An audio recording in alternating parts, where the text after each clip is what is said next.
case he gets this last game in the 3+1, he can cut the lead down to 1 point heading into Bullet and Danya. That was insane precision. He found every single move that liquidated, that kept the advantage, and let him win the game. This is the Magnus that we know, and I'm not implying that this is normal in some way, or yeah, well, of course we're seeing this. Magnus is the only person in the universe who can win an endgame like this with 5 seconds.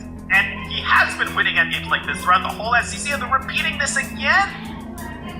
Yeah, Hikaru keeps going back to this line, which seems to be more or less a forced draw. I mean, Magnus has never been in any trouble. But look at the clock situation. 3 minutes to change for Hikaru, 3 minutes to change on the match clock. So if Hikaru does nothing, this will be the last game of the 3+1, and he will retain 2 point lead. And he went for this at the start of the 3-minute portion. I didn't like it. He goes for this now. I do like it because a 2-point lead is still significant for Hikaru going into the Bullet, and clearly he's found an improvement during the break. A4 rather than what he was doing previously, which is to prepare C4. What do you make of this? Well, I think at least gives us something new to talk about, but I don't think that there's much going on. Now, you have to be very careful with your plot. It's A6, B5, A6, B5, Rook A6 is a huge threat because you're removing the defender of the knight on E5, and the geometry is such you can lose all your pieces as black with the C6 pawn falls. So Magnus has to be careful, and Hikaru just switching a little something. And a professional approach by Magnus. He takes as long as it takes to find what was the only move to maintain the balance. I checked, and now you are just in time. AB, Rook A6, the Rook captures on E2, but more importantly, it forces the bishop off of this diagonal. Hikaru basically has to bail out with bishop takes D5 check. This game, I'm quite confident is going to end in a draw. Just look at Magnus' body language. He feels satisfied and confident. He seems as engaged as he's been all match.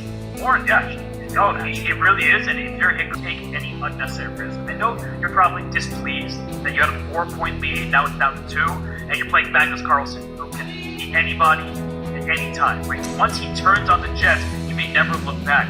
But if you're Hikaru, something he's going to spend a lot of time, probably going to simplify, make the draw, and go to Bullet. Both players have to take a breath. As experienced as they are, there's going to be a lot of jitters to go around in the Bullet segment. He does take B5.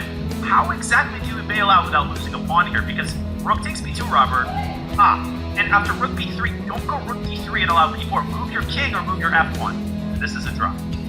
Dead draw. Rook takes B5. We just have king, Rook, and 2. Because king, Rook, and 2. There's 1 minute remaining in this time control. Yeah. But there's no way Hikaru is going to let another game be played. It would be absurd to not milk the rest of this clock down, given how Magnus has played with the white pieces. And avoid a repetition if you're Hikaru, or get a repetition going, do what he's done previously, which is to sit and then repeat for the 3rd time once his clock is down.